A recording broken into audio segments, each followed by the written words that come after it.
sarcasm later, but we're live with another episode of the Underflow Podcast with journalist and writer Thomas Hobbs. Thank you so much for being here. No, it's good to be here. I appreciate you.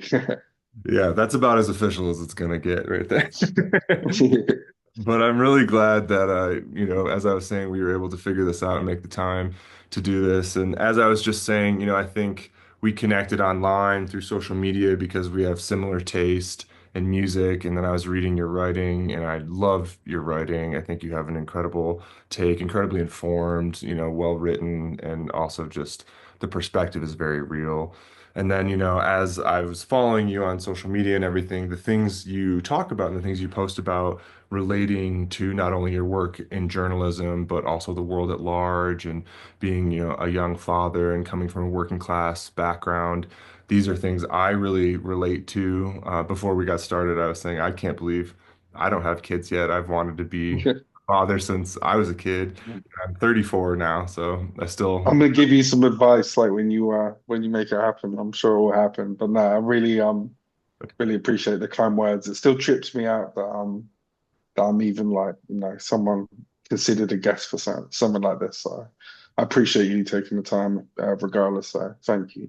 Yeah, absolutely. And maybe we talked about this, but I think there's not enough interviews with journalists, because for me growing up, that was kind of my perspective is that like the journalists are the rock stars too, man. So I feel like Yeah. you're as badass as anyone you're doing these pieces on, coming from different worlds and, giving readers around the world a perspective. I mean, you've written for Stereogum and so many outlets. I mean, I'm just very excited to hear about your experiences in the freelance world and kind of keeping yourself afloat. I'm finishing up an MFA program right now because I'm a writer as well. I've been in journalism and have a book series in the works. And that was kind of what I was doing in Edinburgh when I lived in Scotland as well. I was doing a program through Cambridge. And I would love to just talk about the disparities of wealth that kind of drive culture. And we were kind of talking about how fucked up the music industry is because we've been in it. I've been a musician and a writer. You've been in it as a writer and a father and a really active listener and become a participant. So yeah, I don't know where we can start. I usually kind of ask my guests to maybe give like a timeline of sorts. Where are you from and how did your life Yeah. become built around music? Um, man, that's a big question. So I guess like I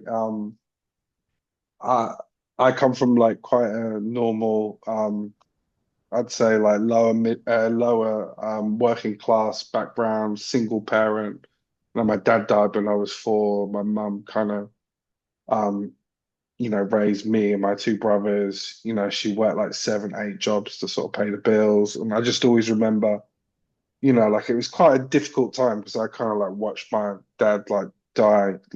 So, when you're four, that definitely leaves its mark on you. But like for me, music was always, even from that age, like a real escape. I remember even like as a toddler, like putting cassettes in and being like wowed at like how they worked and played this like music. And I would say that, my nan would always kind of, my grandma would always kind of like buy me magazines when I would stay at her house, and like a lot of those were like music magazines. I remember there was one like there was like Rolling Stone, Mojo magazine. I think it was like Q magazine at the time. And then there were like XXL, The Source, like all these different magazines I was getting like as a kid from WH Smith because they had like an import section. And I don't know. My nan just thought, sorry, but just dropped my phone. My nan always just kind of taught me that, you could do this too. So she would say to me, like, when I would listen to music, like, you should write down the lyrics and then you'll get more of an understanding. And she told me that when I was like 9 or 10. And I look back and I was like, that kind of like taught me how to like, do you know what I mean? Like do research. So that's Yeah. kind of like how I sort of started. So I always kind of, music was an escape and I like always like just enjoyed reading about music and slowly like plucking up the courage to sort of like write about it myself. But I started out in business journalism, even though I wanted to get into music journalism because I just found like that I couldn't get any jobs. Like I couldn't. get into it easy. So you know, I've written about everything from like the fresh produce industry to the retail industry to marketing and what. But at some point, you know, about 10, 12 years ago, I was just like, I'm going to make this happen. So I kind of just like build it up freelance gradually, bit by bit. And just built up the names of people I'd interviewed and like the different subjects. And Yeah. yeah, just slowly kind of built it up, man. It's been like a long slog. It's a hard industry, but Yeah. yeah, like I'm definitely proud, you Yeah. know, that I've been able to do it because I just remember like when I started out, like I remember like sometimes telling people what I was working on. I'd be like, I'm interviewing Danny Brown about Atrocity Exhibition. I'd say it's like one of my colleagues at one of like a business magazine I was working for. They'd be like, oh yeah, like niche little article. They'd say some like comment. Do you know what I mean? And it was like they didn't really get it. I Oh, always knew that if I stuck at that path, like, do you know what I mean? Like oh, dope. it would come to something. So yeah, man. So it's Oh, been hard work, but no, it's been cool. So I'd say that's kind of like a rough timeline of it. Yeah. super inspiring. And being from Detroit, that's like like the primary music scene I grew up in and cut my teeth in. They're gigging and lots of bands Yeah. and different outfits. And Danny Brown is like a god in Detroit. I mean, he's so cool and like he's one of the good ones, you know, like he came from kind of the indie scene and was considered a weirdo at first, and now he's more of a household name, and he's so funny, and he has like the The hard best laugh.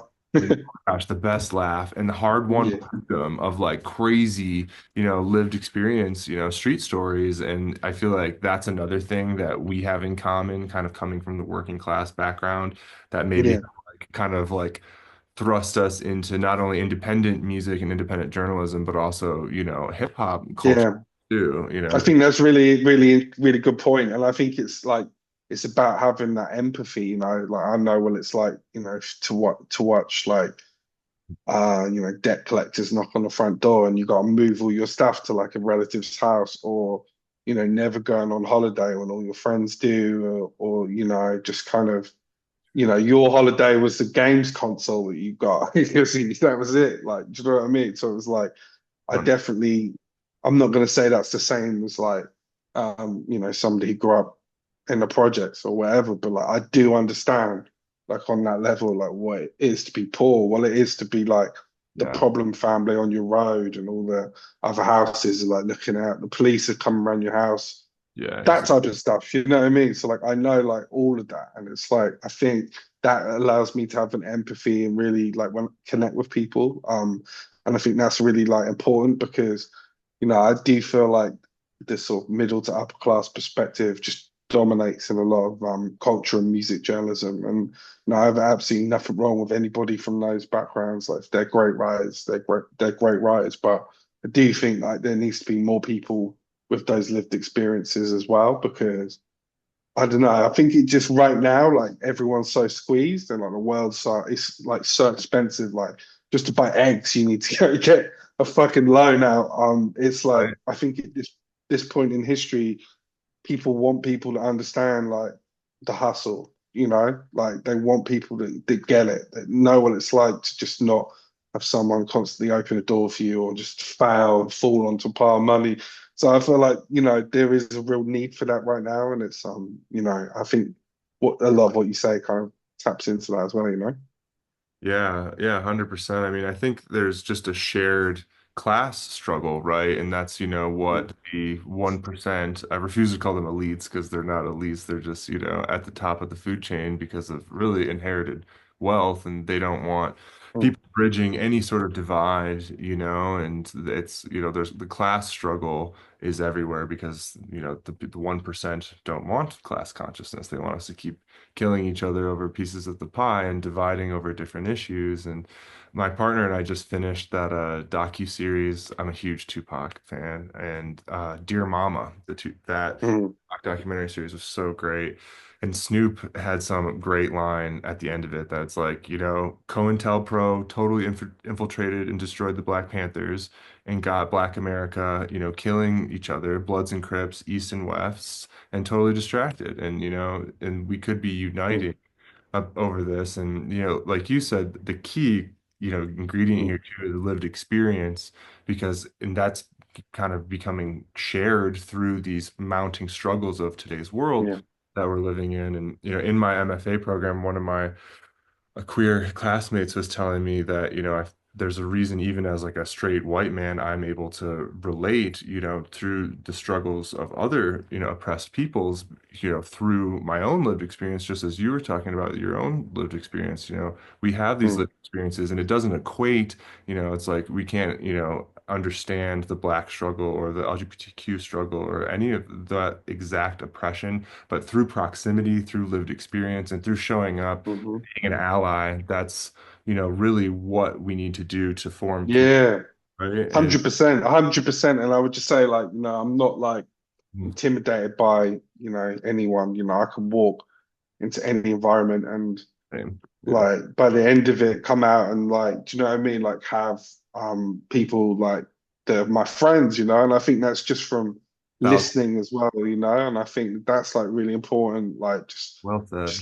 just listening and that exchange of ideas. And I think that's a lot of what like the great interviews are, they're like an exchange of philosophies and ideas, and they're Mm, not just like somebody making blanket statements, or you're trying to kind of find out what makes somebody tick. And I think if you are from an environment where there's been a bit of a struggle, you have had your name, um your family name has baggage or whatever the case may be, right? Like it mhm. means, I think, when you do interview other people who come from a struggle, like you're just naturally going to connect, like in a deeper way.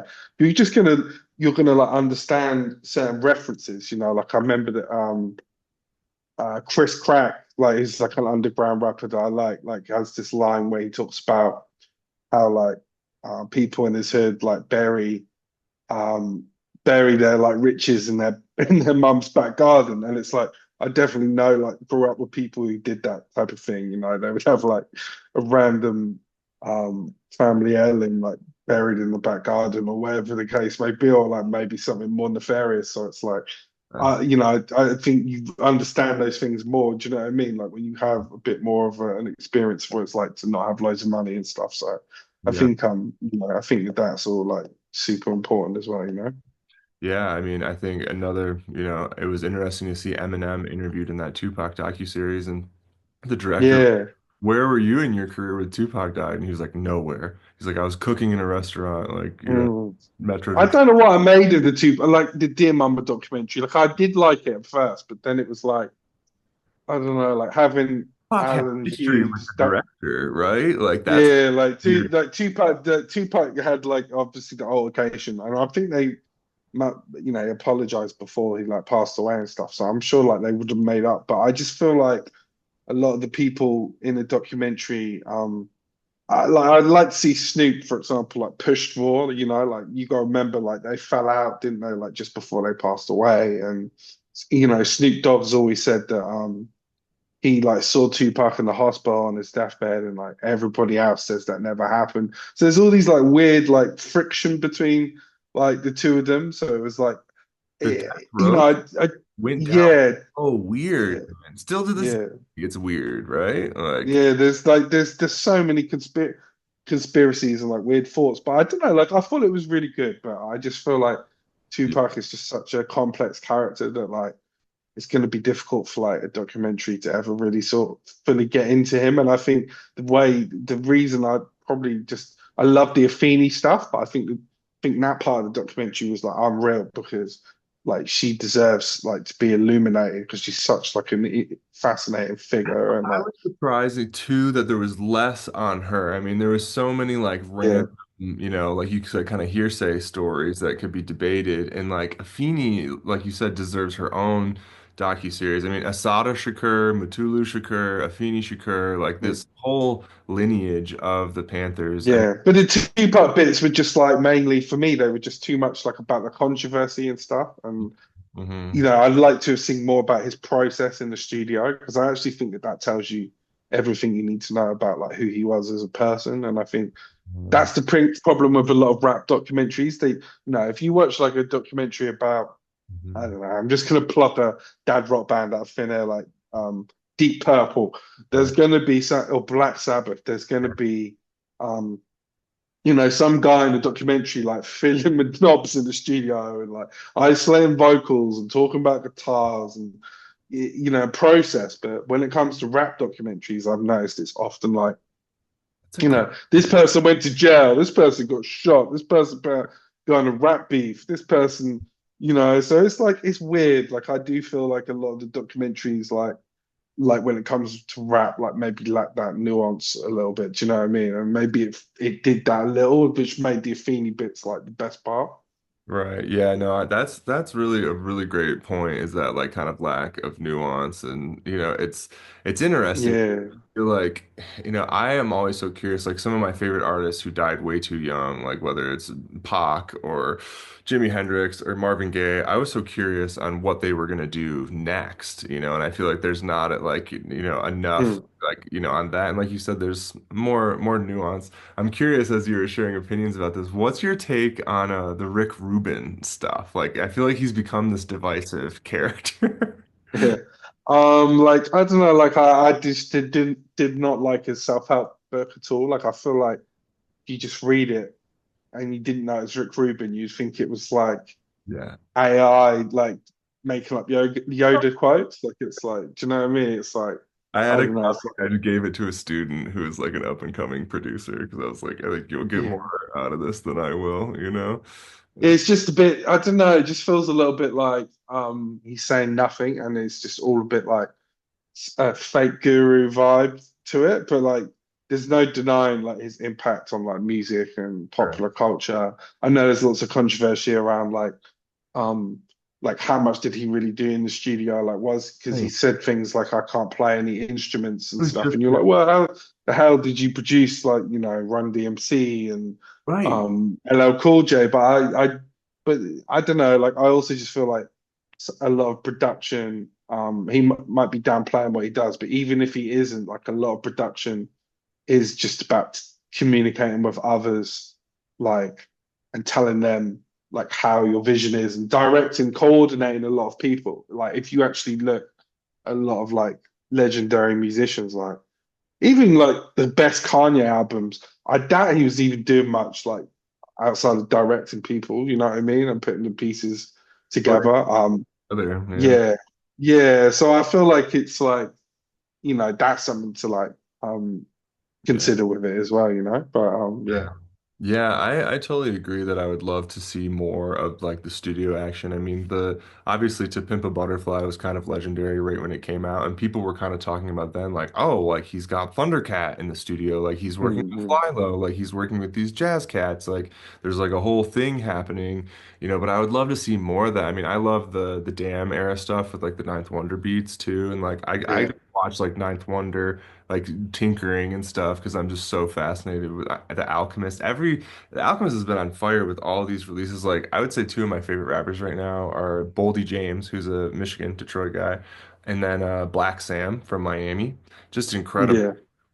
Yeah. rappers. Well, I'm actually so that's like my next I'm interviewing I'm supposed to be interviewing Boldy tomorrow, so I'll What? let you know like how Dude, it goes. But so dope. yeah, You'll have yeah, to tell him. he's so cool and I just Michigan love the fact guy, that he huge fan. So dope. Yeah, and I love the fact that he just puts out like 3.5 hours of like music already this year, and we're not even like we're barely into May, and it's like what the fuck? Like he's so prolific, but I think his voice and just his storytelling is so like brilliant, and I'm really excited to do it actually. So I've got that coming tomorrow, and then I've got a mic interview being published this week, and Another fan. um, yeah, so I'm working on a few things, but it's like I agree. I love Boldy, and I think Detroit in general just is such a fascinating place.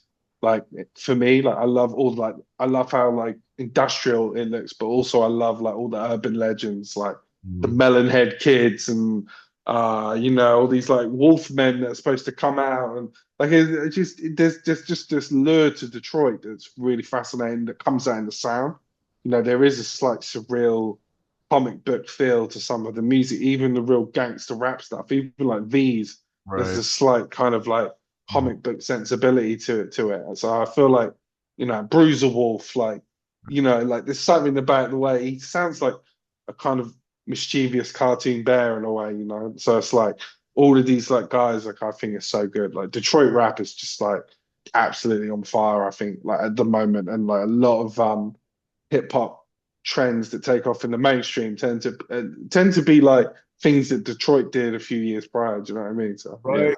That's so true. Well said, man. I totally agree. And I feel like the more, I spent like a decade like proper like, doing my undergrad and like living in the city and really just absorbing it and being in like an indie post-punk band, but also like producing like hip hop for friends too. And just Mm, like the talent of people walking around on the street, like singers, musicians, rappers, like drummers, dancers, like one of my best friends is a breakdancer from Detroit and he gets to travel the world. And I feel like yeah. we've talked about it, like the more we travel, we also see this like kind of line of like Detroit, Brooklyn, Berlin and Manchester and how these like scenes are kind of weirdly connected. And like you're saying, it's like this really unique kind of industrial working class vibe that Mm, grind kind of gets into the music. And like I love like the MF Doom and Wu-Tang stuff too, because also there's kind of that like comic book, and mm, like thing and like pulling on this like lore that's like mythological, and I think that's why I like the Black Sam stuff and the Boldy stuff too, because it's like the storytelling's so powerful. It's like gritty reality mixed with these like grandiose, like myths. Like yeah. hearing the Yeah. And the album he did with like Sterling Coles, where it was just all like experimental jazz, was really like um really cool. I think like because it just showed like a completely different side. But I think the best Boldy is just like when he's like being nostalgic about his childhood and stuff like that. I think that's just like he's so incredible when he does, that when he kind of like raps like you're looking at a photo and it just like illuminates in your head. Like I think he's so good at doing that, and I think a lot of it's because he's just so improvisational as well. You can tell. I mean, to record that amount of music, like he has to like. I doubt he writes anything down. I think it just all comes off the top of the head, and I'll it be makes it even more curious. Like what you'll have to impressive. ask him.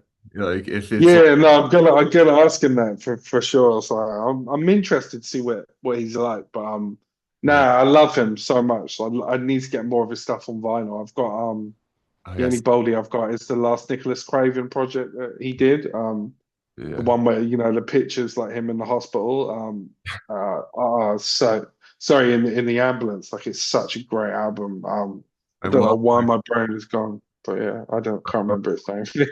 the record with like Great Adventures and stuff with like the it's like the Nintendo cartridge like design. That record and the cover is so good too. Like Yeah, that's so cool, and I love like the Nes and stuff too. So when I saw that, I was talks like, yeah, about is awesome. just so real. Like in the US, you could drive from like Key West, Florida, like almost the Caribbean, all the way up I-75, like through the I state. need to find this album. Hold on, let me find it because now I'm just to be like, I Right. don't find it. I'm gonna be really upset. Penalty of Leadership. Penalty of Leadership. Tell me That weird. album, but Right.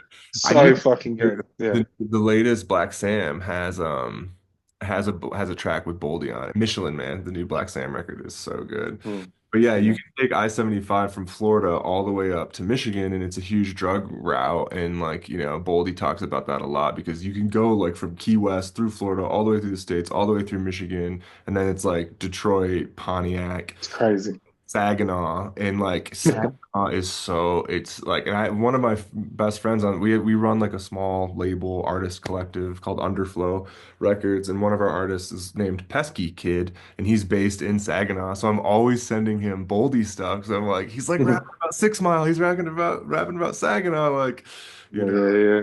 It's interesting because the 8 Mile movie that was made, like people can say whatever they want about Marshall, but that movie is sadly a very realistic depiction and reflection, especially Detroit in that era in the late I 90s. love it. And look, I'm just gonna say I love Eminem, so I will definitely be the kind of person that defends Eminem. I think I think it's a shame that he's kind of been, I don't know, like just kind of written off in a way because I just feel like he's got like three classic albums, and usually that's enough. Like we've got a lot of rappers, let's be honest, where for 20 years they've just been putting out stuff that's like way beyond their prime, but that doesn't mean they're not a legend, Like I think that.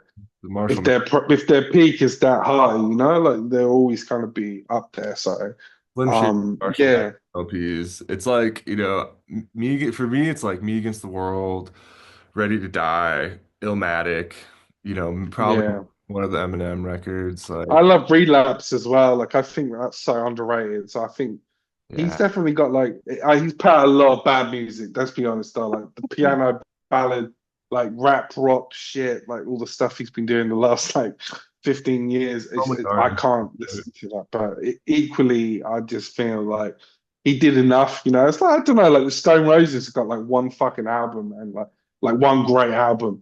Um, So no one talks about the follow-up album. But it's like the true. Second Coming. I think it's called. Um, but Yeah. it's like I don't know, like that one album was enough. So it's like I Yeah. sometimes break it down more like that rather than like looking. Because I just think with Eminem as well, like when you're like styles built off anger and Mm. like almost like being a cartoon pit bull, like when you get older, it's hard to like adapt. Do you know what I mean? I think for a long time, maybe it was difficult, and also like I imagine like with Eminem, like drugs were so much a part of the process, like in those first few albums. So like suddenly having to like change your songwriting approach, like being sober, is big. It's a big difference. You know what I mean? Like it changes like how you sound, and so I don't know. These are all things I think you have to consider with Eminem. But I do think he's a legend for sure. I'd love to interview him. Oh my gosh, yeah, I hope you can someday. That would be amazing. I'm so glad you're interviewing Boldy. I mean, it's such a great point because I kind of feel like that was like a similar problem with like even like a legend like DMX or something. It's almost like, Mm. like when it's a certain like vibe or like emotional brand like all the time. I feel like that's like something Kendrick, is able to kind of maybe avoid because so much of it, he has the angry stuff, but he has like this full range. I feel like. I think that was something Eminem said in the Tupac docuseries. He was like, Tupac was the first rapper that like made me cry, and like realize like, no, like we need to be talking about this shit and like really like getting it out there, and like because anger is just one of the many emotions that we experience through oppression and through these, lived experiences and accumulated trauma and all these things. And I think that's the really incredibly healing, beautiful part of art is kind of transmuting that pain into this art form that then can be this shared thing and it creates empathy and community. It's like I feel like that's why music is magic in that way. Yeah, yeah, for sure. And I'm like, I don't know, like I love all music, but like hip hop in particular, I feel like definitely gives a kind of voice to the voiceless, and Yeah, um also. yeah, like and there's more radical stuff. It's much more radical, even just somebody who comes from no money, like flossing about buying a car is like a much more radical statement than people give it credit for as well. Sometimes. So yeah, and I think just coming back to what we were saying before, like my big plan is to like write a book that puts you in the studio while an artist is like, you know, soaring and doing something genius. Like you're there watching that melody be laid down, watching that verse come out, feeling the kind of vibe of the beat coming through the speakers.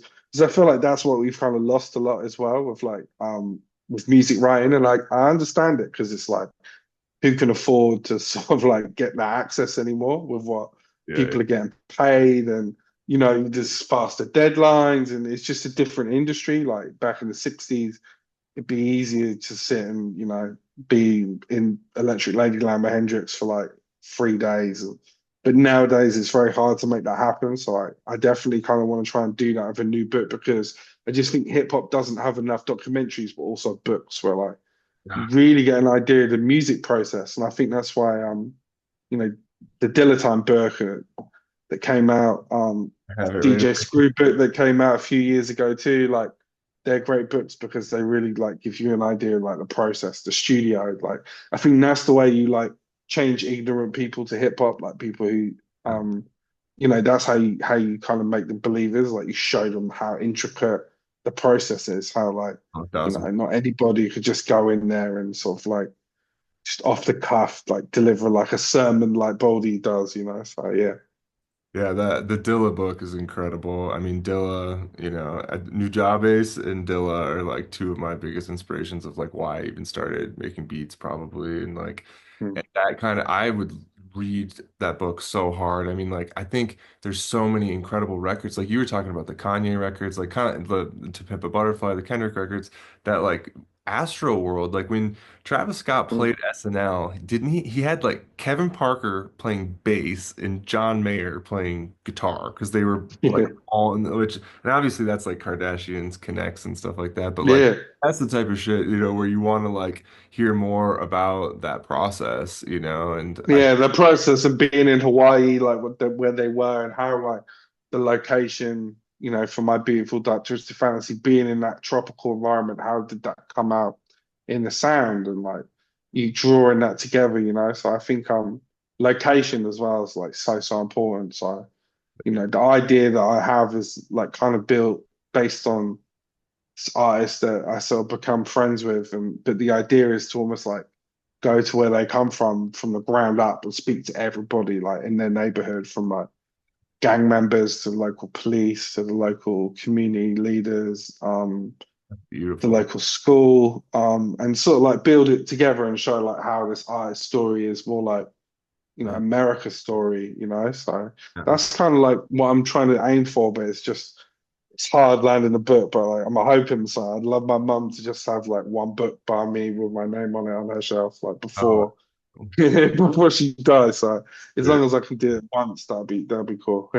I know exactly what you mean, and yeah, I mean, that's it, right? Is like that kind of struggle to reflect the truth. And I think that's a really Yeah. profound project and could be really, really powerful. I mean, I feel like RZA has really tried to extend himself in that way. I was going to ask you, what do you think about like the Wu-Tang books or the Wu-Tang show? Have you watched the Wu-Tang saga? Yeah, it's okay. I don't love it. Like it's all right, but I just feel like it's Self-aggrandizing a little bit. It does get a little into the weeds of the process. Like I think there's like at least one hmm. episode where like Yeah. it shows kind of RZA like sampling different like drum kits and Those are the best bits, but I think yeah, on the whole, right? like it kind of has a bit of a sort of Yeah. 50 Cent executive produced vibe to it, And it's like, Oh, that's good. those 50 Cent things that are quite fun, but I don't Totally. know, like they are what they are as well. Do you know what I mean? So it's like I think I Asan, don't know, like he I was kind think the RZA needs like a proper documentary about him and like his impact on music, like because sort of the textures he brought were like revolutionary, like, and I think it touches like a lot outside of hip hop as well. So I think I'd love to do that. Like I actually got quite close to interviewing him when I had like the behind the beat series for OK Player, like speaking to producers, but it fell through. But the idea was to talk to him about the Long Kiss Goodnight beat by Biggie, and I feel like of, that might be my favorite RZA beat. Like it's just so like I don't know, it just sounds like music that they might play in the background in the original Candyman movie. Do you know what I mean? Like Tony Todd stalking is like evil sounding. And I think yeah, I love the RZA. Sorry, I'm just going off on the tangent, but I definitely think that he's a genius for sure. But he's like different nowadays, right? Like he hangs out with like Russell Crowe and like and like loads of Hollywood people. I feel like so yeah. I don't know. Like maybe he'd be completely different to what you'd expect. Yeah, I hope he's seems like he practices what he preaches, you know what I mean? And that's kind of the Yeah, redeeming quality of like a lot of these people.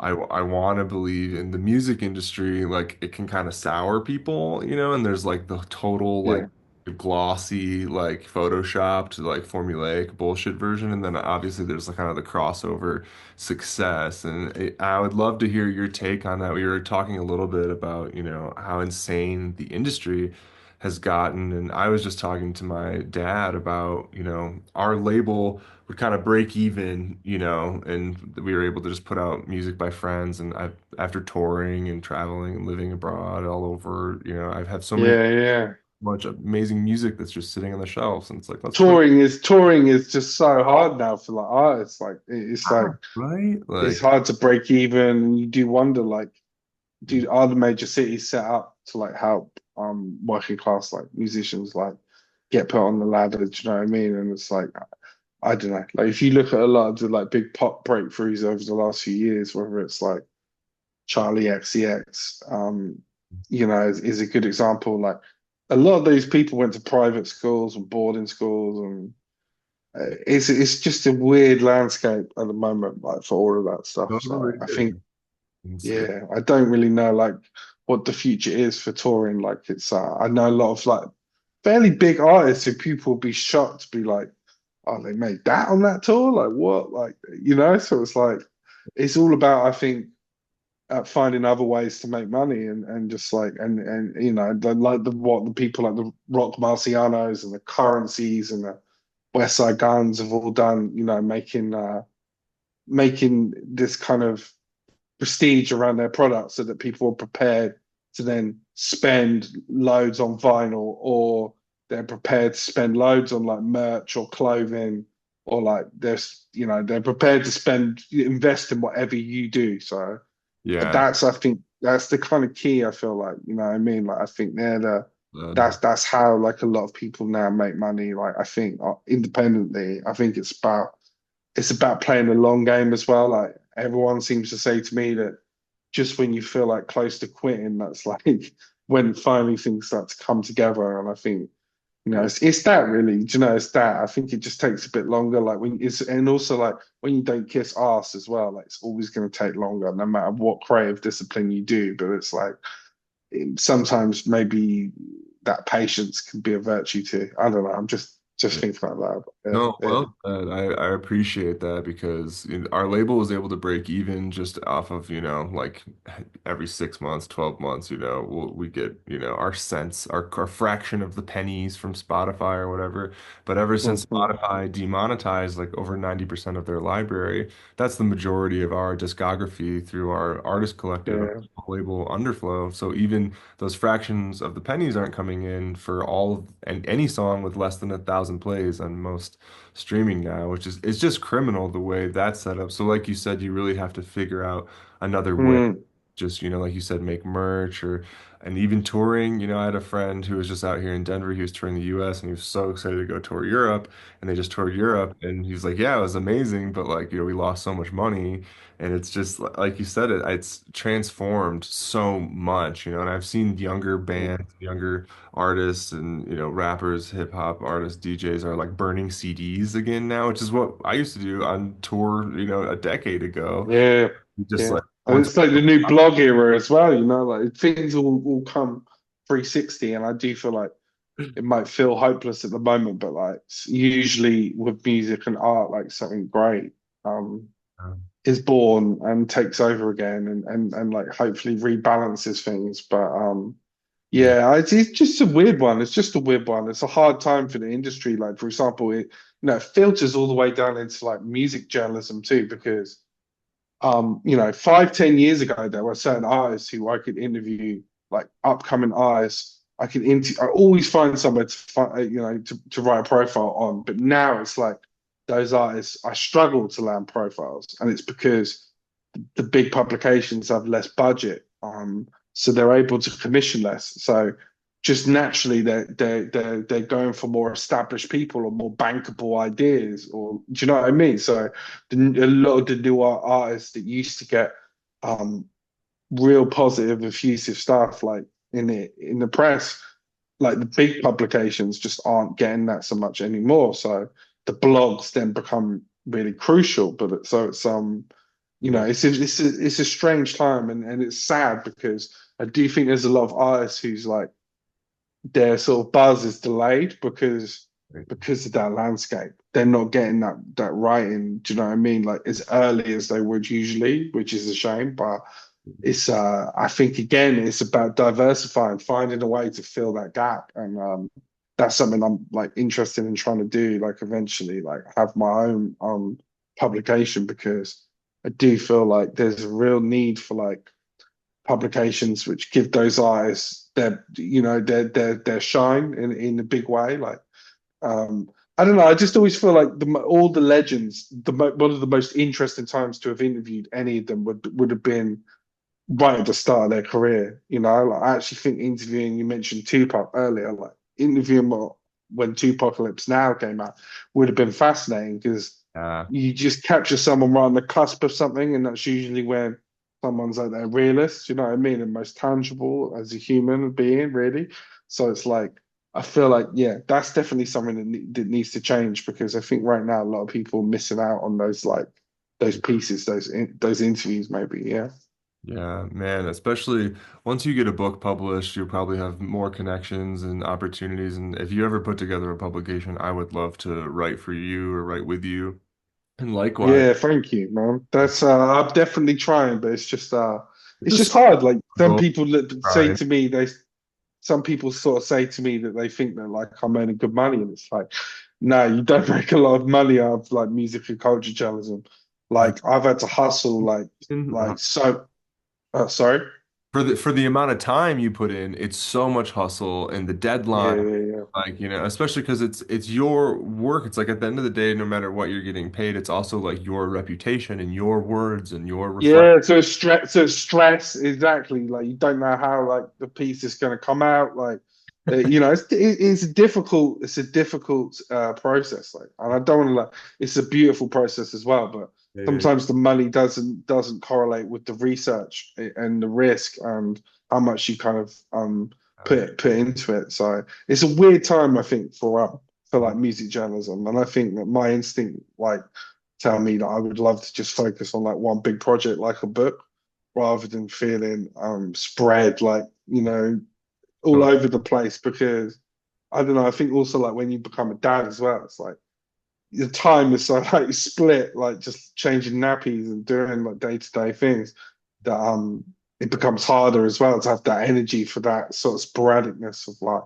yeah. music journalism, interviewing someone at like 2 in the morning and then have to wake up at half 6 and then write like 1,500 words. There's lots to do, and there's and Totally. also like I don't know, like I just don't want to like do that and just like burn out completely. So I'm definitely like in the process of like thinking like what's next.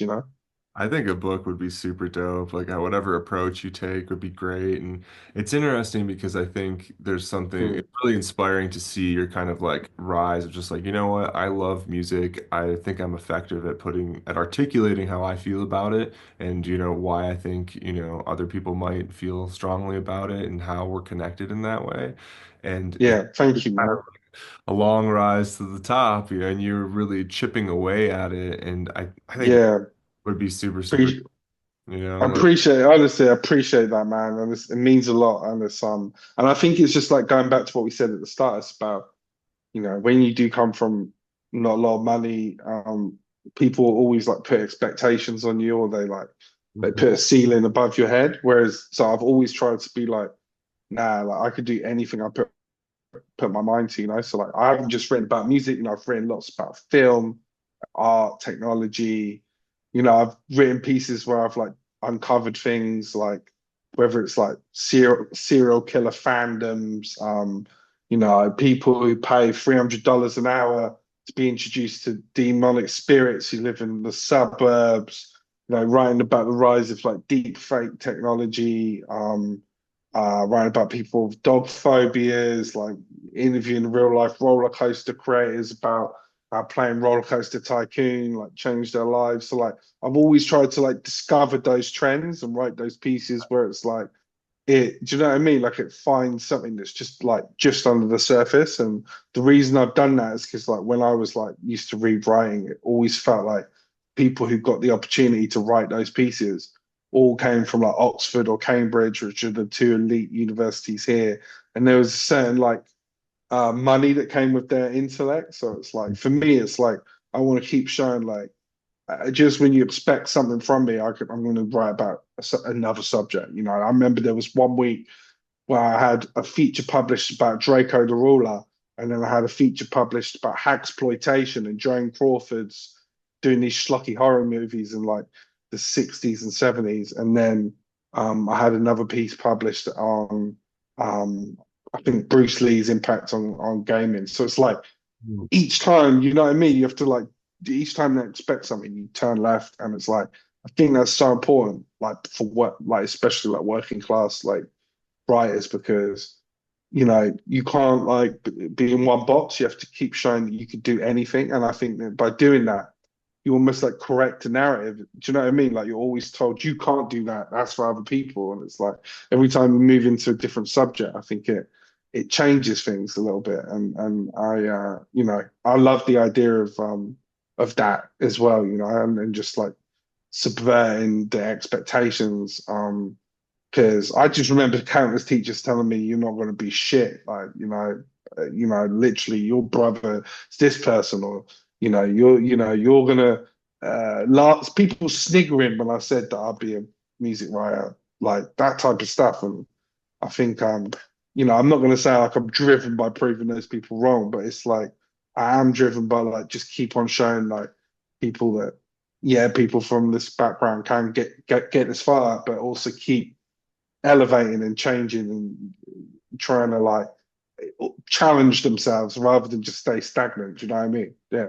Well said, man. That's it's so funny. It's a common theme, I think that connects everybody that I end up talking to on this podcast. And it's why I teach my students Tupac so often is like a lot of people, young people especially know Tupac as an icon, but maybe not, what he was actually saying and his stories and his struggles and introducing them to his, poetry and his background with the Panthers and everything like that. And that inspiration of no, you can do this. You can do whatever you want to do. You just have to go at it and not quit. And obviously there's even musicians, that we like that I like Clairo or SZA. They had like family members in the publishing industry or the music industry, or it's the same thing Mm. within the writing industry. There's like a young writer who became a bestseller, Pierce Brown, and it's basically Hunger Games on Mars. And essentially his mom was like this, the number two at American Apparel or something like that. And so there's like a lot Yeah, yeah. of in it. No, it's the same story, and but it's like I don't want to be a hater towards those people because Sure. you know No, I just feel like if people are nice to me, like I'm nice to them, and like if they're good writers, they're good writers. But it's like when that is all that dominates, that's when there's a problem, and it's like so that's why I've always tried to like be the opposite. No one told show me shit. Nobody showed me yeah. shit. I'm self-taught, and it's like so I've always said to myself like I'm going to mentor as many people. So I've done like 100. It's about 186 to I think it's 187 separate free mentorship calls with writers, and like most of those are from working class backgrounds, and that's me just getting on the phone with someone for like an hour, sometimes 2 hours, telling them everything that I know, and a lot of those writers, like I'm not saying that Paul directly did it, but like I know a lot of those writers are now flying, and they credit that call with like helping That's them, and that's I've done that because it's like I just feel like it goes back to what you're saying, like the only way you're going to change the odds and change that the stats, like the class stuff in writing, is like by actually trying to like do something on the ground, and that's what I always thought. And it's like, but I don't know. It just feels like an unwinnable battle because I don't know. I don't know. Just the more you get into the who's got the power and who has the money, it's like it's just so difficult to correct it. So I think definitely uphill I battle. don't want to sound defeatist, but it's an uphill battle. Yeah, exactly. It is. It really is. No, I mean it's crazy because I feel the same way, like the majority of the time. Like, like I feel so like oppressed and beaten down and like I'll come into contact with people and it's like, no, like you're doing what needs to be done. Like you're educating young Yeah, people, you're bringing communities together. And I think it's so powerful that you're willing to just take the time to connect with people and like inspire them, whether it's like this or with a phone call or with your own writing. And because I think there's an inherent ignorance that comes with privilege, right? And so then mm, people might say to dudes like us, we have a chip on our shoulder or whatever from our working class backgrounds. But the thing is we're also yeah, not just trying to entertain, right? We're also trying to inform and we're trying to educate and maybe through infotainment or whatever. And I think that's, what your articles do and whatever you're writing about. And, a book obviously on focus on one topic could be so powerful. But I've loved the journalist Chuck Klosterman. He used to write for like Spin and Rolling Stone and all sorts of stuff. he's also kind of from the working class background because he grew up in the Dakotas, like the Mm. coldest, no, almost Canada, essentially in America. And him moving to New York and being around snooty people or whatever is just kind of like, oh Lord. And he also eventually kind of put together collections of different essays when after he got one book published, he's like, okay, now I'll put together a collection of some stuff from Yeah, man. his I'd work. love that. I'd love to do something like that, but it's just literally just time and energy, and it's like I don't know, like by the time I get to the end of the week and I've done my work and being a dad, and it's just so difficult, like to get, and that's the other thing, like there's lots of people who've launched like cool blogs, but some of them definitely have like family wealth to draw into, so so they can afford to not make money maybe for the first couple of years of their Right. Substack or blog or whatever the case may be. So it's like it's Well, really difficult when you're like self-funded and self-made to like sometimes like break that ground. I think, and it's just difficult because it's like I don't know. Sometimes I interview one of my heroes and like write like a piece that means a lot to me, and then I'd be like, well, I barely made X amount this month. I could literally be working in retail this month, and there's nothing wrong with working in retail. I love everyone that works in retail, but like, I could make more than doing this. And it's like so it's like there's only so long you can do it for the love, and it's like with me and like freelance journalism, like for years, like you could make good money out of it. And the last sort of 2 years, a lot of the copywriting died, like a lot of the stuff that used to like pay freelancers is kind of gone. So it's like a lot more competitive and it's a lot harder. And I think I just want to be real about it and just say like, you might see someone like interviewing big names even and they're still struggling, like I never forget interviewing Usher and then, I was that day I was having like existential panic attacks about like fucking bills. So it's like it's a difficult industry, and it's just something that people should know. Like it's not most music journalists aren't in it to make money. They're in it for like other reasons, And I think mine's always kind of been more like um just to write things that are like a historical record and allow people in the future to sort of like understand this time by capturing the art or like the trends and the musicians or the filmmakers or wherever it is. Do you know what I mean? So I think that is like really important to me, and I'm tapping into nostalgia and almost like writing things where it's like anybody who reads it can then have their own personal experience because it will trigger that memory in them. Do you know what I mean? So I think that as well as like something that's like really important. But yeah, it's just a weird time, and I just hope people listening realize that like fuck, like a lot of people are making lots of money out of writing. So it's especially your favorite freelance writers. Like it's really important to yeah. support them. And I'm not saying support them like give me money. Like I know like I'm not that type of person, but I mean more like support their work. Do you know what I mean? Like talk about them, in a positive light online because a lot of them are working their ass off and not getting a lot of money. I did a interview with Matt Homey. It's like one of my favorite artists. Like really mysterious. Rarely does like any interviews like last year and honestly, I must have put in overall 3.5 weeks of research into that piece, and I got paid £250 for it. So that tells you how much I went over. Now, the reason I was able to do that is because I had other copywriting bits at the Right. time that brought my money up a little bit. But I definitely lost money on that piece. Right. There's no question. I got paid £250 for that piece. I did that piece out of love. So it's like, I just want to say that so people know that, like, a lot of music journalists are almost doing it at the moment out of the love. But what happens when the love stretches too far and they have to like quit? Like who's going to be left at that point? So Well, that's why it's important to try and like ensure that doesn't happen. And we've got more diverse voices, working class voices, like in the industry, and it's not just the same gatekeepers. You know what I mean as well. So yeah.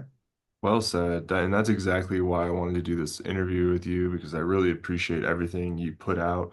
online and just what you're putting out into the world, because it's so important to kind of keep the diverse voices alive, and diversity across different Yeah, man. divides, right? Yeah. Unity divides, racial divides, there's all of these divides that want to be pushed upon us, right? By like whatever you want to call it, propaganda, mainstream media, what have you. And I think you're really Mhm. cutting to the core of human experience. And, again, I think that's, why we love the music we love and the artists we love, is because they understand it through their own lived experiences. And it's just kind of Yeah. profound world we're living in right now, where so much is being devalued and the disparity of wealth keeps growing so radically. And obviously, it's been a decade. I moved to Edinburgh in 2018, so right after Trump was elected the first time and right after Brexit happened.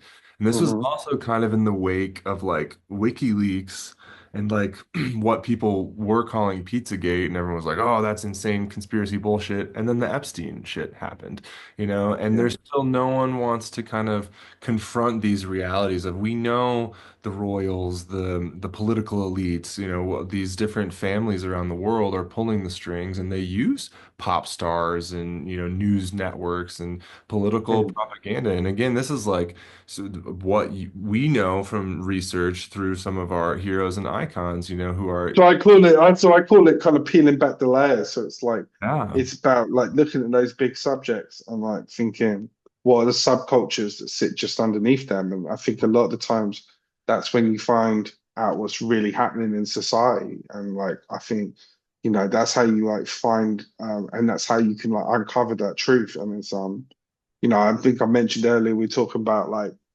um a piece like about demonic worshippers in the suburbs. Like yeah, that, I remember I watched Hereditary, and it was like in Hereditary, the plot is like these suburban people worship Payman, and they're trying to like find a host for this ancient spirit to take a male host. It just got me thinking, is this happening for real? Like, like obviously Tony Collette's not like cutting her own head off, but for real, but like it is like, are people worshiping these like behind closed doors? that Are people murder. turning to demonic spirits? And just a few hours of research online, and I found multiple forums where like So you could scary. pay $300-$400 to like speak to one of these demon summoners, and then they introduce you. And all these people claimed it like changed their lives and whatever. So I bring that up just to say that I think that's an example of like, sometimes you could bring the sort of like weird shit or even the fucked up shit that's happening to the surface with a piece of writing or like with a piece of art. And I think they're definitely the pieces that I enjoy writing the most, like the ones where you can almost like make people see through someone's eyes that they never considered their perspective before. So like for example, I did a piece earlier this year about people with an extreme dog phobia to the point where they go out the house and see a dog, they'll like hyperventilate, have a panic attack, like feel like they're about to die. Because I just think a lot of people don't realize, like, there is a cost to having so many dogs like outside your front door.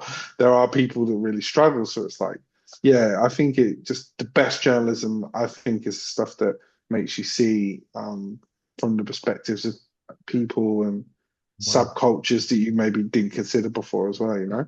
well said, and I think that's like, even like, growing up, I think that's why like these people became icons to me. Even back in the day, like Kurt Cobain in like the late 80s and early 90s would start off Nirvana shows saying like, if you are against gay people, black people, or women, get the fuck out. Like, don't buy our records, like don't come to our Yeah. shows, and like He's that a legend. He's a legend. He's so ahead of his time. Like legend, so right? many, You so know? many of the things that he did, and I love that when he was on the cover of Rolling Stone, he had like the corporate music magazine Still Suck t-shirt on, and yeah, man. I was thinking about Kurt Cobain the other day actually about how like him and Michael Stipe were supposed to like make this acoustic album, Yeah. and that would have been so cool. Like maybe Kurt Cobain would have had like an Elliott Smith type of phase. I think that he would have sounded really cool with Well, that type of like instrumentation. It seemed like that's where he was going to go. Like he was going to bin Nirvana off and just start doing like solo, like I acoustic would have loved guitar. that. He was doing like noise pieces and like artwork, and I heard this crazy story that like Neil Young was trying to reach him. Like he had this like Yeah. vibe of like, I think he's not okay. Like I need to let him know, like you Mm. take a step back from the spotlight, like just make your art. Like you're a beautiful artist. And like he had like written him a letter and shit, and then like it didn't get to him like in time, basically. Yeah. It's crazy. Some people think he's murdered as well, like, which is Oh, nuts. I think a lot of that is rooted in sexism because Courtney Love, like, sure.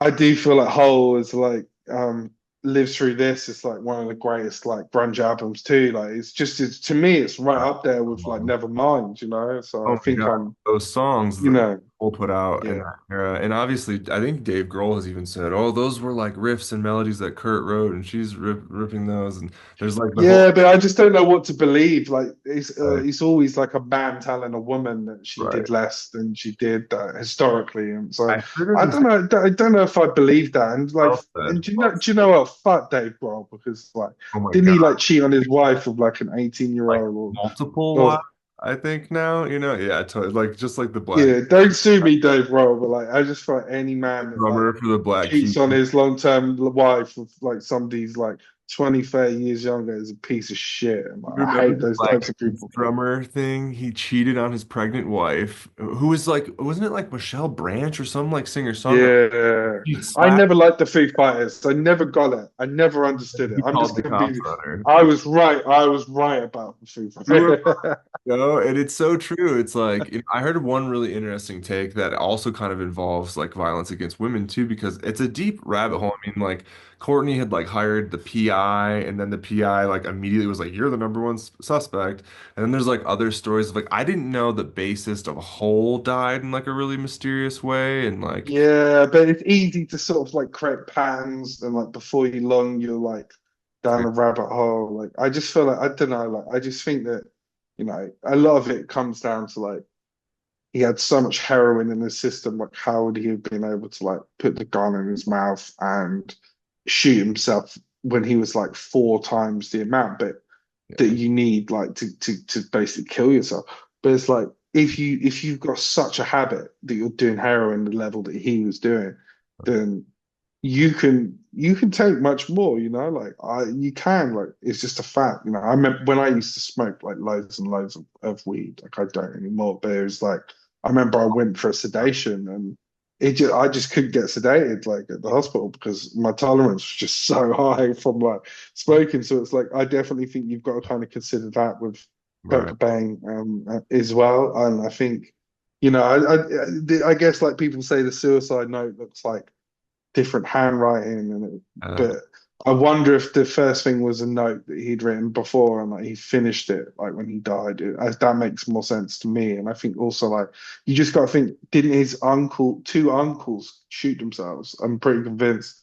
So there was like a history of like right. of This being having victims of suicide in his family. So I think they're all things to consider. But yeah, I grew up definitely down that wormhole. I think it's the Nick Broomfield documentary, right? Like came out and maybe, yeah, yeah, I've seen that years ago, but more recently I went down I forget her name and it's killing me now, but the bassist of Hole, and her mom mm, had like a whole thing because like she was in a band in Madison, I think, in Wisconsin, like in the yeah, Midwest. Hole was touring. Courtney saw them like open for them, was like, oh, like she's a babe, like she's a great bassist, like I want her to join Hole. She moved out to their spot, but wasn't into the drug scene, and like was very vocal about that with her mom back home. And I guess she had like a diary that she wrote in like daily. Of course, after she died, the mom went out and like looked for the diary, and the last pages had been ripped out. And years later, after the death, Courtney Love was giving an interview with like Spin magazine, and obviously she was always fucked up, and she gave like some answer to Spin and was like, "Oh yeah, when I got there that night," and like the journalist was like, "Whoa, whoa, whoa!" Like when you got there that night, official police report, like you said you weren't there that night. She's like, "Oh, that's right, blah blah." And so people think that maybe Kurt and this girl were having an affair. He talked about wanting to move to Ireland, like, yeah. There's so much. It's so interesting that period as well of yeah, grunge and Seattle. And I years ago, I don't know if you've ever heard of Mother Love Bone, like so, so basically they were before Pearl Jam, they were a band, and all the members of Pearl Jam, bar Eddie Vedder, in this band called Mother Love Bone, and like the lead singer It's this guy called like Andrew Turner, and that he was just like, oh my God, man, like such a talent. And like a lot of people feel like without him, Mhm. like Kurt Cobain might not have existed. Do you know what I mean? So it's like it's really, really fascinating. Like I think also like those artists who had they not have passed away, like Dude, they, totally. I mean, again, oh, sorry, not Andrew Turner, sorry, Andrew Wood. Like, fuck, Andrew. my brain is not. So like, I wrote about him like years ago for Another Man. So if you Google it, you can find the story. And that he died like in 1990, just as Mother Love Bone had been given a major label deal. So they were about to become the band, you know, and he died. And then Pearl Jam formed. They needed a new singer. They found Eddie It's like Vedder. Joy Division New Order, basically. Yeah, and a lot of people, exactly, exactly. That's a great example. So a lot of people feel like grunge would have been fundamentally different had he survived because he was a lot more theatrical and a lot more like gender fluid. And Uh, I'd like listen to Mother Love Bone, like they're so fucking good, Damn, I'm man. Like so so excited to good. And listen. I'm so excited to listen. I mean, Shannon Hoon, I think, is the singer of Blind Melon, was another kind of legend. I mean, the conspiracy rabbit holes around the Chris Cornell death. He died in Detroit under yeah.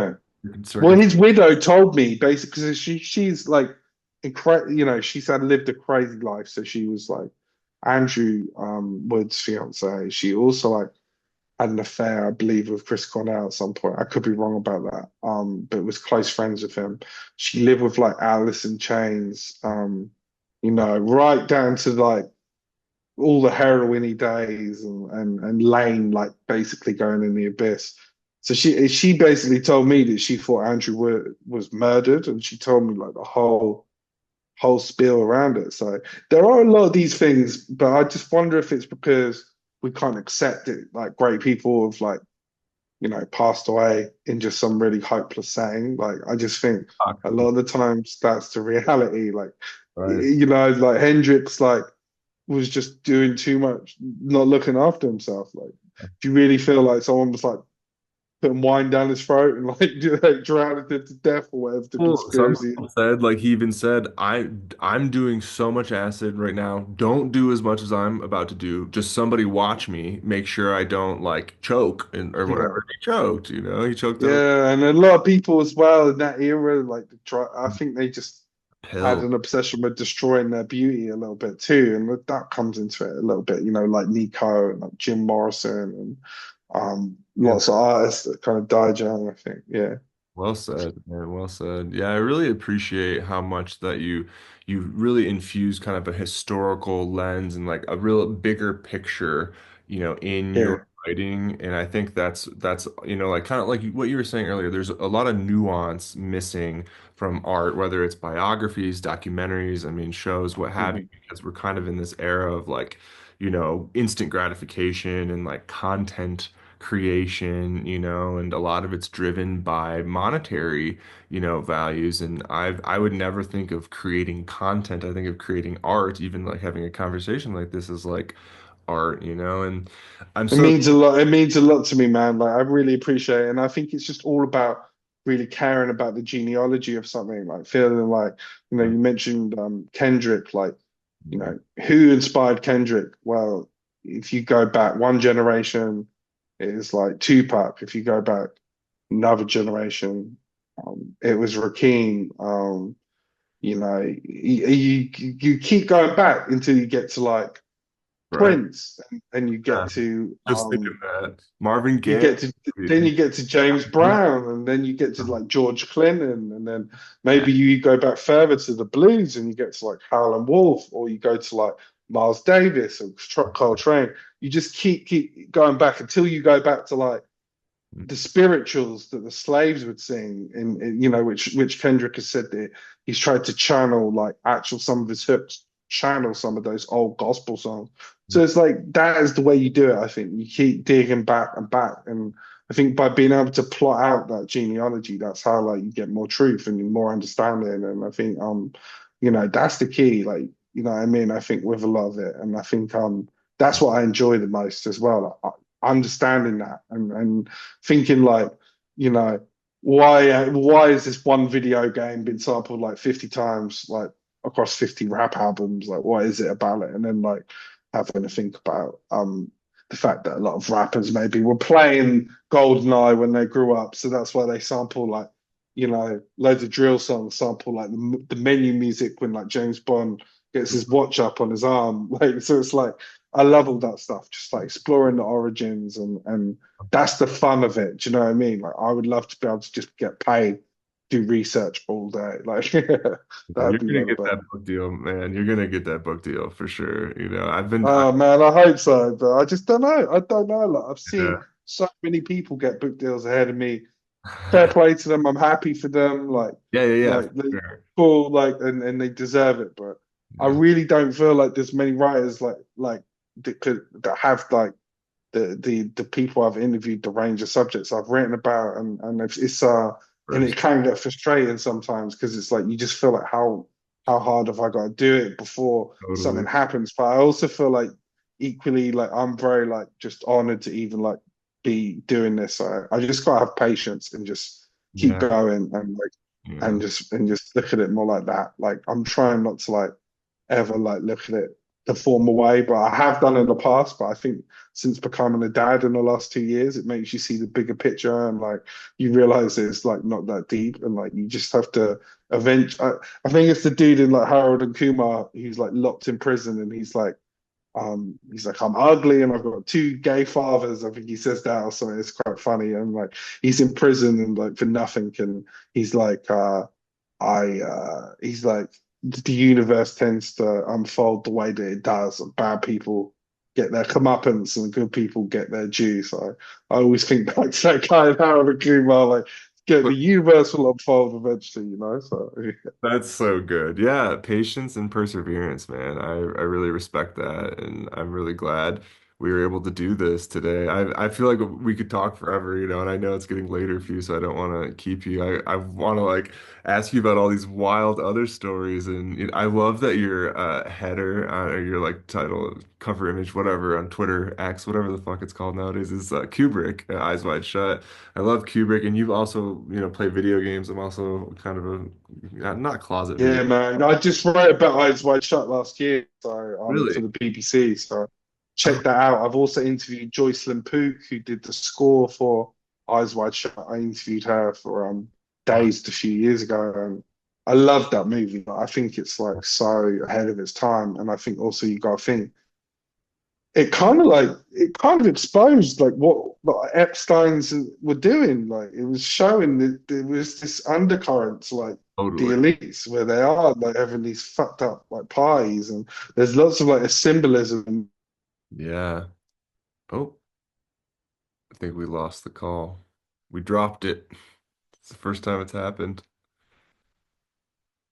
Oh, it's okay. It that's okay. It took me a long time to actually like understand Eyes Wide Shut. I used to hate it, but as I watched it more and more, it's like yeah, I really enjoy it now, you know. Yeah, it's like you said, it's really exposing a lot, especially, I mean, because it was Jimmy Savile back, in the day, in the BBC days, and then Jimmy Savile, that's crazy you say that. Jimmy Savile is how we say it here. Savile. So it's, Sorry, yeah, Jimmy Savile. yeah, but that's just the way that the British accent works. But no, you're right. Like, Diddy and it Diddy is fucked now, up. Epstein, and it's interesting because I love anime and stuff too, and I love Cowboy Bebop is one of my favorites. Obviously, very Mhm. influential anime is so interwoven with hip hop culture now too. But the new show from the guy who created Cowboy Bebop is called Lazarus, and it's all kind of examining you know, conspiracies and, government conspiracies related to COVID and the worldwide pandemic and shutdown, and how a lot of it is really it's tied to classism and bigger struggles. And, I mean, all of these things, 100%. everything Yeah. that's happening with Trump and Elon Musk and like the cult of MAGA in America right now, it's all directly related to child slave labor in Africa, the destabilization of the Middle East, prison slave labor in America. And obviously, I think it's up to the artists we love and up to us as writers to kind of reflect this reality. So I really appreciate how deep you dig in. One thing, one thing that there's just on that I'm thinking of writing about is for years there's always been this thing where people have said Sexy Red's a CIA agent, or like fucking, I don't know, like 6ix9ine. He's really like an FBI agent, deep undercover, and like trying to like spread toxic messages to the youth and like corrupt people's minds, and like the CIA are getting these rappers to spread like bad messages, like saying shoot in the communities with loads of guns and being sexually irresponsible, whatever they say. Obviously these conspiracies are bullshit, but it did get me thinking, like, could a CIA agent ever infiltrate hip hop? They infiltrated the Panthers, as we know. Uh, They've infiltrated lots of gangs, like Donnie Brasco shows how they got into the mafia, and yeah, I'm sure they've got into biker gangs. We're starting to figure out that, the FBI had they knew what Charles Manson was building up, the CIA and stuff. We know that they knew what was probably going to happen with the Tupac and Biggie hits, and stayed back and let it happen. So there's all these things with, like, historically, like J. Edgar Hoover had John Lennon under surveillance and all kinds of people. So it's like, is it silly to think that, like an FBI or CIA person could infiltrate hip hop? So that's a piece that I'm thinking of writing at the moment. Hopefully someone doesn't listen and like copy it, but I'm definitely want to like really look into that and think no one about could like what write it like that you could be. know? So that's really Thank you, man. That's really kind of you to say, but like, I think that'd be interesting, right? And it cool. wouldn't 1,000%. surprise me. When we Like, finished the docu-series on Tupac just recently, we had also just watched a docu-series on the Panthers, and so my girlfriend and I were like, oh, like COINTELPRO. I mean, have you seen the like kind of recent Fred Hampton movie, Judas yeah. and Black Messiah? Holy shit, Mm. that was It's such so good, so so good, and like so they good. like drugged him so he like stayed asleep so they wouldn't wake up and they got Not stored. only, I mean, Like it's straight incredible. up murder. Yeah. Survived. His pregnant baby mama threw herself over him, survived, but like they drugged him just to make sure that they would kill him. I mean, just the whole story Mm-mm. of, like you said, like the destabilization of the Panthers and like really like what J. Edgar Hoover was doing. I mean, Yeah. how is it really that big of a stretch to think, especially with the power that Mm. Biggie and Tupac had? I mean, and now what we know about Diddy and what people have been saying about Suge forever. I mean, it's like who had the most Yeah. money to gain when Biggie and Pac died? Diddy? Biggie. Yeah,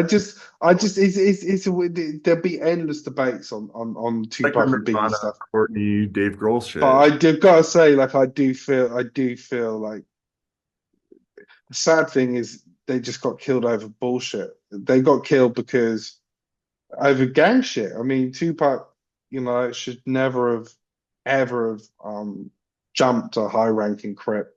Just never have done it. He should also never been put in a position where he could do that. Like, if you're a label boss, you should be protecting the top star. Like, security should be stopping them from getting in those situations. Why did I he? think Tupac was a very loyal individual. Like, I think that he never had a friend like me. One of the last songs he recorded tells you everything you need to know about his ethos. Like, he's the kind of person who, if you were friends with him and the other side of the street, your enemy walked up, he'd start hitting them and he'd walk over to them. So I think that it was that he was trying to show his loyalty. It was like he stole a chain from Death Row, like Tupac went over. But I do think it was foolish, and I think what you really learn from that is just not the metaphor, but the lesson of it. Sorry, is that when gang politics and hip hop infiltrate one another, like it is always going to be a toxic ending. There's always going to be something awful happen, and it's just a shame that that happened like 25 plus years ago or whatever. And there still hasn't been lessons learned. Like, we're still seeing rappers die because gangs have infiltrated hip hop, and rappers aren't being protected. And I think Diddy had the Crips around Bad Boy, Suge had the Bloods around Death Row, and look how it ended. Two of the best rappers of all time died at, combined age less than 50. It's just fucked up, really. But I do feel like a lot of the conspiracies on that stuff are kind of far-fetched. I think the reality is just Orlando Anderson shot Tupac, and Biggie was killed in what looks like a retaliatory hit, you Yeah. know, probably by a gang member called Poochie who was hired to do it. But who knows? Maybe a corrupt LAPD officer, but somebody who was ordered to do the hit in a retaliationary sense, you know. So that's what those killings really tell us. Like Yeah. when the gang politics comes into hip hop, it can like have a really dark ending. But I don't know. For years, I did feel like, you know, well, maybe Shook did it and this stuff. I just feel like, why the fuck would you have someone murdered and sit like 3 inches next to them? That does. I don't think there's ever been a murder carried out in history where you have the person killed while you sit next to them. You know what I mean? Like, it doesn't make Totally. any sense. My girlfriend and I were talking about it, like, well, how did he survive if they were so close? Like, like maybe he did set it up because, Mm, like, how did only Pac get any bullets? But I think it was like his cousin, maybe, in the docuseries was saying that, like, just what you were saying is like Orlando was a huge Crip, and there were a lot of Crips in Vegas that night. They probably just caught them at the stoplight. And some people say mm, that Pac even threw himself over Suge to protect him yeah, because that's who yeah. Pac was, and He that's was. He'd protect you. I mean, that's just literally it, man. And I think also he had a death wish. Like he, on some level, you know, if you look at his biggest albums, like think about how many times he references death or like dying or heaven or you know, sometimes you do will that stuff into existence. It's really sad because I just wish that he could have slowed down and because I really do feel like Tupac would have become an Oscar-winning actor. Like I Oh, think he was as good as could have been as good as Denzel Washington. Like he was just that talented as an I actor that mean, that obviously, would have been like the next step. Do you know what I mean? And I often sit down and I do feel like that's the sad thing. Like I interviewed Ernest Dickerson years ago about directing Juice and the stories he told me of Tupac told me that Tupac would have been an unreal actor. Like he said that how like on the set Tupac would have a notepad and he would just go around and he'd speak to the cleaning lady, he'd speak to the coffee person, he'd speak to the guy with a limp who's like fixing the the film crew's like car or whatever, and he would just get their life story and write it down, and then like he would bring those emotions into the performance, or he'd go away and he'd put those stories into his lyrics, and that type of commitment to like is so rare. Do you know what I mean? Like in acting, so it would have been fascinating to see what he would have done. You know, like I could imagine him in a Tarantino movie too. You know, so. oh, he absolutely would have been, I think, because actually up on my altar here, I have Gridlocked because it's not streaming anywhere, and my girlfriend and I are huge Tupac fans, so we just ordered the DVD, and Gridlocked is Tim Roth and I love Tupac. gridlocked. So if It, you Google Little White Lies gridlocked, I wrote about it years ago, like about how the movie was ahead of its time in terms of like what it says about American healthcare. And I think it's a fucking great film, and it might it's be brilliant. one of his better performances, but not his best, but he's great in it. You know what I mean? Like he's so good. Like when he's playing the sax as well, so cool at the end, you know? Yeah, I would love. I mean, that's another person that would be a great interview for you is Tim Roth because I feel like he's just Yeah. been in multiple, the Life is a traffic jam. Life is a traffic. And oh, then yeah, you playing the realize, yo, fuck, it's so good. That's so good. Like, and Tupac had the jazz side, you know, like he did, and that movie shows big. it. Like, I tell you what, where Tupac would have been. Tupac would have been probably involved in like the Electric Ladyland, Soulquarian stuff. I'm sure, like, I could imagine him because there is a song, an unreleased Tupac song, where he's listened to D'Angelo's like Lady, and he's like loved it so much that he's just like had his engineer remake the beat, and it's called "You Can't Fade Me." If you type "You Can't Fade Me" back into YouTube, he's just rapping over like D'Angelo beats. So he clearly like neo soul and stuff. So I don't think there's any stretch to visualize like Tupac would have like musically have like done like more neo soul. Like, and also I feel like he would have like moved down south and done more down south stuff as well. Like I he, was you just gonna know, ask, like that, one of my favorites, who I mean, I love all of another person who was snuffed out too soon, Big Al, but I love the Southern stuff, and maybe my girlfriend and I listen to Outkast more than anyone nowadays because it's just so fun, most of it. I was gonna ask you what you think of the Three Stacks record. What do you think of Andre 3000's flute record? but yeah, you know, I actually quite liked it. It's Ooh, interesting because it's like a king um learning from the bottom and becoming like a you know like a kind of a rookie and embracing it. But like I thought it was good. Like some of the tracks felt to me like Legend of Zelda type music where you just feel like you're in a That's like my, fantasy role playing game. I was just saying, Yeah, so it was cool, man. Like it was cool. Like it was good, but I don't think it was like I respect the risk, but it is also a little bit like when Michael Jordan started playing baseball, like that's, rather than that's basketball. exactly a great analogy, dude. That's Yeah, so it's a little bit like that. Do you know what I mean? Like people are a little bit like, cool, you but like, know, when's the next Outcast record coming? yeah, like I respect it, but I don't know if an Outcast record will ever happen. Like, I think I interviewed Big Boy and I asked him about it, and I just can't see it. But from what I understand, like big Outcasts do have absolutely packed vault of unreleased stuff, so they could easily put out loads of like B-sides or like even unreleased albums. I feel like they got loads of stuff in the lab which they could put out. So hopefully it's like a Prince thing and we get it over the next like 30 years or whatever. I love all of the Big Boy stuff, the stuff he did with Fantagram, the Big Grams. Yeah. I love. He's underrated because Andre 3000 doesn't soar as high without Big Boy. It's that stabilizing heart force, of Outcast, and he's much more technical than people give him Oh my God, credit for. And rapper, insane. They both of them, yeah, like you said. I feel like a lot of the it's kind of like I love that band Girls, but they were kind of like Pitchfork darlings, like around the 20 or 2010. hmm And everybody focused on the singer-songwriter because he like grew up in a cult and like escaped. But like the other dude was like the engineer, like like really like responsible of their sound and like it's yeah. just funny how that happens. I love Big Boy. I love all of the Three Stacks like features too. I think there's like a good. He's clearly like clearly a legend, like both of them are. And I do respect him. I know he just put out the piano EP as well. So I really do respect him for like trying other things. But I just think I don't know, like people always want that rap solo album from Andre 3000, but equally I think he's done enough as a rapper and outcast that we can just let him do whatever he wants. He's earned the right to make a ukulele album more than anyone. So You if he said that, wants to go and make a ukulele Eddie Vedder type project, then I don't you give a said that fuck. Like, just earlier. do it. Like most people Yeah. have like one great record and that's enough. Like the There you ODB. go. It's a You yeah. know, Big like L, Big L. I mean, one great record, like Jeff Buckley, one great album and then he was dead. Like, so it's like there's a lot of people who like passed away. Like, yeah, it doesn't mean they're less of a legend. Like, it's just like Yeah. just bad luck.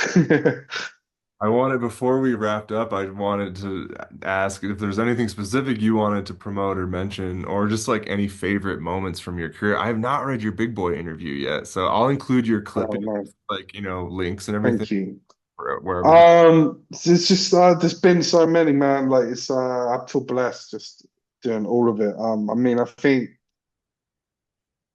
like interviewing Nas was definitely like up there for me. Like, if people like want to read the feature, they type Financial Times Nas into Google, it'll come up, and that was a big one for me because I grew up studying like Illmatic and It Was Written and his verse on Live at the Barbecue and stuff, and he was just like such a like gentleman when I interviewed him, and like I just remember like at the end of the interview, he's like, "You're a king," he said to me, and like he's like just told me that I was like keeping a certain type of music journalism alive, and like to hear that from someone like Nas, who's like a legit Tupac, Biggie, Jay-Z, they're the Mount Rushmore typically, was just like mind blowing. That was like a real 360 moment, but also I think on the music side. John Cale would be up there for me. Just like finding out how Venus and Furs was made by Velvet Underground was like unreal. I read that. What Velvet's Wise Blood would be up there. Like I really love her music, and we just connected on a really deep level. Natalie. I've been lucky to make a few friends through it, through Music Rain. Like one in particular is Ofri Guido. I was writing to him while he was in prison every few weeks I get a letter from Texas, I write back and like, as somebody who's become like a legit friend, just through um just through chance. Like, I never looked for friendships. It's just we just connected. So, that is like a beautiful thing, I think. And but yeah, John Carpenter as well. Like, was crazy talking to him about music. So yeah, there are a few that come to mind. But no, the thing I plug is I just had a feature go up for Stereogum, an interview of Currency. I think is one of the most influential independent rappers, maybe of all time. I'd love you to go read that because I think the what that type of writing is how I enjoy writing, like trying to make the profiles a bit like a movie. And yeah, and I've also got an interview of Mike going live on Dazed over the next few days. Hopefully be out by the time you listen. So if you check those out, and yeah, just stay with me. Like I'm trying to launch my own title, like support it when it drops. And yeah, keep supporting long form writing, keep supporting freelance writers in general, like because it's tough out there. And I got a lot of respect for anyone that like picks up a pen and writes, because it takes a lot of effort, especially right now, So and just lastly, I'll just say like if you like my writing and support it because I'm not going to be doing this shit forever because it's just so hard to make a living. It's hard to make it work. And, I don't have rich parents. I don't have an Ivy League education. I don't have generational wealth. Like, so support me, keep me going because I promise you, these next dudes coming up behind me aren't as real. Like they don't have that empathy. So let's keep holding each other up. Yeah. Amen, brother. Well said. Yeah, that's facts, like whether, people are saying when we submit our work or, people are submitting job apps, they're feeding that shit to AI or whatever, and it's Yeah. we can't let Oh, the that AI thing is just evil, man. It's like just you go uh, through hundreds of years, thousands of years of cultures, different cultures and parts of civilization, and the common um, thread is, dignity and death. We worship our dead. Death is a ritual. We respect the dead. Well, AI is just like ripping up all those thousands of years of tradition. It's saying that like no one can ever die, ever die. You can just be resurrected through AI, and you've got these AI Tupac songs, and what did Tupac say? My only fear of death is reincarnation, and yet you've got thousands of songs on YouTube right now using his voice like a puppet.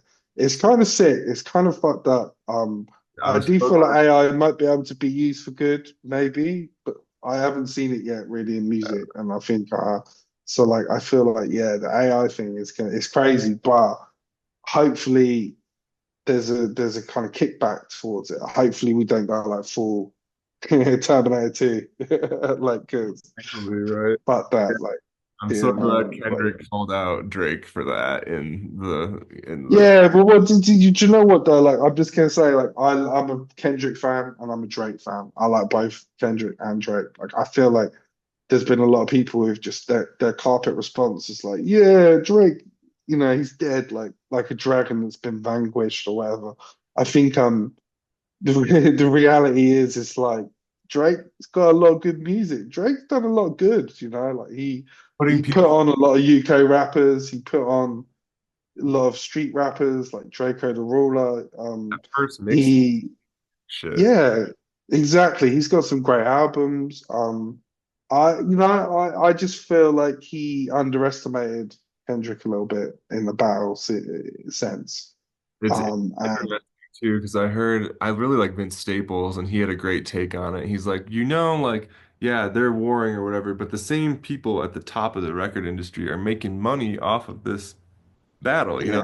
Like who they're laughing all the way to the bank at the end of And the same media stirring it up, so there's no lessons learned from like the mid 90s with like the East Coast, West Coast war. So there's all these things where it's like a little bit like I thought it was a really entertaining beef, and there's no question that Kendrick had ultimately the stronger records that made more of an impact. But I think Beautiful. at this point it's a bit boring just seeing constant like discussion of it online. It's like um I was glad he I think dropped GNX right away because I feel like GNX is almost underrated in comparison to how much hype the mm, battle got, you know what I mean? And I think GNX is I an think GNX is so good though because like Kendrick is like he's fucking embracing like it feels more Draco the Ruler's flow. He's embracing Oh Free Green Eyes flow. He's embracing a lot of the putting them street on. rap of LA.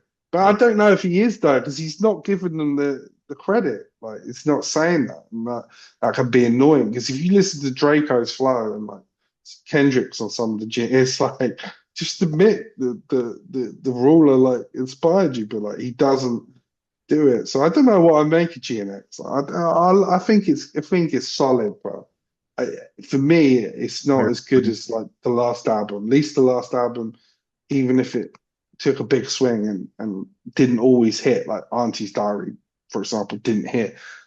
You know, I admire it for taking those swings. It's kind of like the Hear My Dear of like Kendrick's catalog, you know, like the wounded, weird breakup Oh my God, I'm so glad you ninja song. referenced the record. That whole saga. That's a really good comparison, Yeah. like Mr. Morale and the Big Steppers to Hear My Dear. That's because it's really, yeah, that's a It's really, so similar, right? Like, and it's like that's the thing with Kendrick. Like, it's yeah. I think he's best when he just. I think this is just him making music to make music. It's just fun, like it's street music, like whatever. Like, but I like the dense Kendrick albums more. You know, like I definitely am more of like a fan of To Pimp a Butterfly and the albums that maybe people like that turn that off at the part. You know, they call it scaring the hose music or whatever, but. It's I like love To Pimp a Butterfly. I think it's a masterpiece. I think it's his best album to be honest with you. You Ain't Gotta Yeah. Lie. Like again, there's just I feel like so many people sleep on so many of these incredible tracks, like the track with Ghostface Mm, on Mr. Morale, and then like the track with yeah. like there's just so many like the deep cut tracks, like You Ain't Gotta Lie off of To Pimp a Butterfly. Like there's so many good ones. Yeah, he's got so much like for sure. But I also feel like with Kendrick, um as much as he's got an incredible catalog, he still probably wouldn't even be in like my top 20. Like I think he'd be in my top 25, let's say. No, But like I was gonna ask you for I your top five, but I know that's this it could be difficult to do it on the spot, but like, I just don't know if he would be in it. And that's not to say he's not a legend. He is, but it's just I there's just something I don't know. Like sometimes I can't listen to Kendrick Lamar in the car. I just can't do it. I listen to certain Kendrick in the car, but right. sometimes I just don't want to be hearing like like I just don't want to hear that type of flow, you know. Like I just want No, to hear something totally, that's totally. criminal. I I want to hear like a trick on anybody, but right. like Greedo or something a bit more laid back. So I think it's with Kendrick, it's like it's certain he makes music for you to really like get lost in and listen on like a credible vinyl setup, or like headphones, you know, like for me. But maybe I'm being ignorant saying that. I don't know. I love that you're so deep into hip hop and also so deep into other genres too. Like I love hip hop, but I love the Velvet Underground. Like, and it's, I Oh mean, man, for sure. Every genre, like I love, you know, like I've got over 600 vinyl in my house, like every genre you can think of from every decade you can think of. Like I've always loved just music, period. But I think hip hop, kind of got into more, just by chance, really. I think a lot of it is also because, you know, I was raised by a single mother, and hip hop was the only place I ever saw that elevated the single mother into a goddess, so I feel like you know I felt maybe this like affinity with hip hop, and what always annoyed me with hip hop is like hip hop writing. You'd see in Rolling Stone, like you know, I told you when I was a kid, I'd read Rolling Stone, and you'd read like 3,000 words on blood on the tracks, but you wouldn't read 3,000 words on, um, you know, DJ Quick, like you know the hit Tonight by DJ Quick, even though that song structurally is like life-changingly good, you know. So it's like I always wanted to be the one that could do that, you know, right with that depth and that detail and give hip hop the treatment that other genres have enjoyed for so long. So I think it's really important to do it, and I think there's lots of other writers who are doing it too. You know, people like Jeff Weiss, like and yeah, Craig Jenkins, like um, you know, there's so many people I can think of. My brain's just gone a bit. But like Dream Hampton used to do it a lot. Like there's lots of like writers who Alphonse Peer, I love Pitchfork, like writers who really Will do. take this approach too. So there's lots of people doing it. There's so many people. So I think it's just cool to be either part of that community in some small way. So I do feel like honored like with it all, and it trips me out that like there's even people like you who want to ask me like about my work. Like I'm outside of this house, like, I don't have lots of colleagues or people to speak to, so I don't really see or feel any kind of impact. So I am kind of cut off from it all. So when I do these interviews, I genuinely walk away like, wow, that's crazy. This guy wants to interview me. Like, what the fuck is this about? So it is amazing, man. So I really appreciate you taking the time. And anything you need in the future, just hit me up, and we'll stay in touch. And yeah, definitely appreciate you and your energy. And I just say that listen to Mother Love Bone. Listen to Mother Love Bone. Like, regardless. I'm gonna listen to Tupac rapping over that D'Angelo beat too, because I haven't heard that yet. Yeah, You Can't Fade Me, it's called. You Can't Fade Me. And it's amazing. There's so many unreleased Tupac songs. Yeah, Tupac could still release 4 albums worth of songs right now. yeah, And not bad songs either. Good fucking fun. songs. Good But fucking like all that but like stuff. I don't know what's happened with it. I don't know what's happened with the estate. I don't know, like, yeah. He was But engaged to Kidada, right? And he was also working with Quincy's Jones's son, Q3, I think he went by, and like there's yeah, for sure. And there's just so much music. Like the One Nation album, like wasn't finished, but it was done enough for you to put out like a 10, 11 track album. There's lots of things they could do with it, but from what I understand, there's like a big legal battle that's going on with the Tupac estate, and you've got like Tom Wally, who's like Tupac's ex-manager, who like Afeni left it to, and the Shakurs that are left, like his sister and stuff, are trying to like relinquish control, sorry, get control from him. So I think it's like complex, but yeah. Yeah, that's usually how it goes. The Zappa estate, the Marvin Gaye estate, it's always like a mess. But I really Yeah. appreciate your time, man, and I really appreciate what you're doing. And, I think you really bring a unique lens into the music world and the world of journalism. So keep Thank writing. you, man. That's so nice. I Yeah. really identified with and related to what you said about like not having enough of a community and like walking outside of the house and not feeling like there's an impact happening. You Mm. are making an impact. And anytime you doubt that, remember that Nasir Yeah, man. Jones. Thank you. That means a lot to me, man. It's easy to just get in your bubble, you know what I mean, right? Especially like when you don't live, you don't sort of. I don't live in the city, so it's like I don't get to see lots of peers a lot. So it's nice to hear You that. So back yeah, thank you, man. family too. Congratulations on your son. Good luck to you and your family. Thank And you, man. I can't wait to read more of your stuff. Hopefully we can collaborate if you get a publication launched. I think we're going to try and publish an Underflow zine. So I'd love to publish some of your work, in that for fun. Yeah, hit me up, man. Definitely hit me up. I'm always here. So yeah, have a good week, and thanks again for your time. All right. Thank you so much, Thomas. Really appreciate you, Yeah, brother. man. I got you stuck off the realness. We be the infamous.